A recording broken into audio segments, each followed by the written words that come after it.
Big boss 18 में अब रजत दलाल के बाद कौन बनेगा टाइम गॉड, इसका फैसला आज होने वाला है। बिग बॉस के टाइम गॉड के लिए दावेदार चुने जा चुके हैं। वो कौन कौन है, चलिए आपको इस वीडियो में बताते हैं। हेलो एंड वेलकम, मैं हूं भावना और आप देख रहे हैं न्यूज़ 18 इंडिया। बिग बॉस 18 का जो लेटेस्ट एपिसोड आया है वो टाइम गॉड के दावेदार के चुनाव पर था।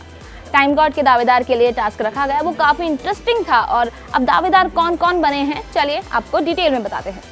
तो बिग बॉस का जो ट्यूसडे का एपिसोड था वो कुछ ऐसे शुरू हुआ कि सबसे पहले करणवीर मेहरा और अविनाश मिश्रा की एक बातचीत दिखाई गई। ये पहली बार था बिग बॉस में जब करणवीर मेहरा और अविनाश मिश्रा इस तरह बैठकर बात कर रहे थे। दोनों विवियन और शिल्पा शिरोडकर को लेकर आपस में अपनी बातें शेयर कर रहे थे, जहां करण ने एडवाइस दी अविनाश मिश्रा को कि उन्हें पहले अपनी दोस्ती और दुश्मनी पर काम करना चाहिए था, उसके बाद ही विवियन को नॉमिनेट करना चाहिए था। तो अविनाश ने कहा कि भाई मैंने तो नॉमिनेट कर दिया है, अब इससे ज़्यादा मैं क्या कर सकता हूँ। इसके बाद बात करते हैं चुम की। चुम इस बार एक नए अवतार में नजर आई। चुम एक टपोरी के अवतार में नजर आई। उन्होंने टपोरी की लैंग्वेज बोलना शुरू करा, जिससे घर वाले सभी एंटरटेन हुए। विवियन, शिल्पा और करणवीर ने तो बहुत ही मज़े किए, लेकिन इसके साथ ही बाकी घर वालों को भी चुम का अंदाज देखकर काफ़ी मज़ा आया। इसके बाद शुरू होता है टाइम गॉड की दावेदारी का टास्क। तो बिग बॉस ने पूरे बीबी हाउस को एक ट्रैफिक रूट्स में कन्वर्ट कर दिया था। बिग बॉस की जो टाइम गॉड की दावेदारी का टास्क था उसमें ऐसा था कि बिग बॉस ने 3 तरह के कंटेंटरशिप रखी थी। एक था ड्राइवर, एक था पैसेंजर और एक था ट्रैफिक पुलिस। इस टास्क में बीबी करेंसी का बहुत ज़्यादा इस्तेमाल होता है और बीबी करेंसी के बेस पर ही दावेदार चुना जाता है। तो होता ऐसा है कि बिग बॉस कहते हैं कि पैसेंजर्स को अगर घर में कहीं पर भी जाना होगा तो उन्हें बीबी टैक्सी ड्राइवर की टैक्सी में बैठकर ही जाना होगा, और इस बीच अगर वो कोई रूल तोड़ते हैं तो ट्रैफिक पुलिस उनका चालान काट सकती है। इसके बाद जब टास्क पूरा हो जाएगा तो पैसेंजर और टैक्सी ड्राइवर और इसके बाद जो ट्रैफिक पुलिस है जिसके पास सबसे ज़्यादा बीबी करेंसी होगी वो बन जाएंगे टाइम गॉड के दावेदार। लेकिन बीच में ही बिग बॉस इस गेम को रोक देते हैं, क्योंकि जो घर वाले होते हैं वो आपस में ही बीबी करेंसी का लेन देन करने लग जाते हैं।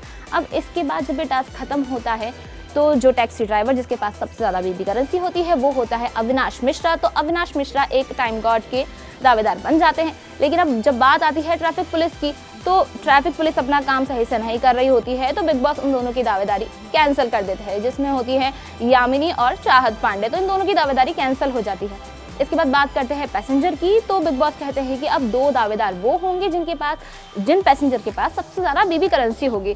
तो इसमें रजत दलाल होते हैं जिनके पास सबसे ज़्यादा बीबी करेंसी होती है। फिर सेकंड नंबर पर चुम और साथ में श्रुतिका, दोनों के पास ही बराबर बीबी करेंसी बचती हैं। तो चुम और श्रुतिका दोनों भी बीबी टाइम गॉड के दावेदार बन जाते हैं। अब आज का जो एपिसोड होगा वो टाइम गॉड के लिए टास्क होगा, जिसमें ये चारों दावेदार आपस में लड़ेंगे। चारों दावेदार अविनाश मिश्रा होंगे, रजत दलाल होंगे, चुम होगी और इसके साथ ही श्रुतिका होगी। अब देखना होगा कि कौन टाइम गॉड का टास्क पूरा कर पाता है। टाइम गॉड का टास्क पूरा करके अगला टाइम गॉड बन जाता है। लेकिन अब आपको हम बता देते हैं कि यहाँ पर कौन कौन किस किस को सपोर्ट करने वाला है। अविनाश मिश्रा की बात की जाए तो अविनाश मिश्रा और रजत दलाल एक तरह से एक ही टीम के लिए काम करेंगे। वहीं चुम और जो श्रुतिका है आपस में गहरी दोस्त है, तो वो भी एक ही टीम के लिए काम करेंगे। इसके साथ ही चुम का जो साथ देंगे वो है करणवीर मेहरा, शिल्पा शिरोडकर और साथ में बग्गा जी भी श्रुतिका और चुम का साथ दे सकते हैं। उनके बारे में कुछ कहा नहीं जा सकता। लेकिन अब अविनाश मिश्रा की बात की जाए तो अविनाश मिश्रा का साथ ईशा सिंह तो ज़रूर देने वाली है, साथ में विवियन देंगे। इसके साथ ही जो बाकी के घर वाले हैं वो भी उनका साथ दे सकते हैं। वहीं रजत दलाल का साथ तो हमेशा की तरह सारा देंगी। लेकिन अब आप बताइए, आपको क्या लगता है कौन बिग बॉस का अगला टाइम गॉड बनेगा? मुझे कमेंट सेक्शन में ज़रूर बताएं। और बिग बॉस से जुड़ी ऐसी ही अपडेट्स के लिए देखते रहिए न्यूज़ 18 इंडिया को।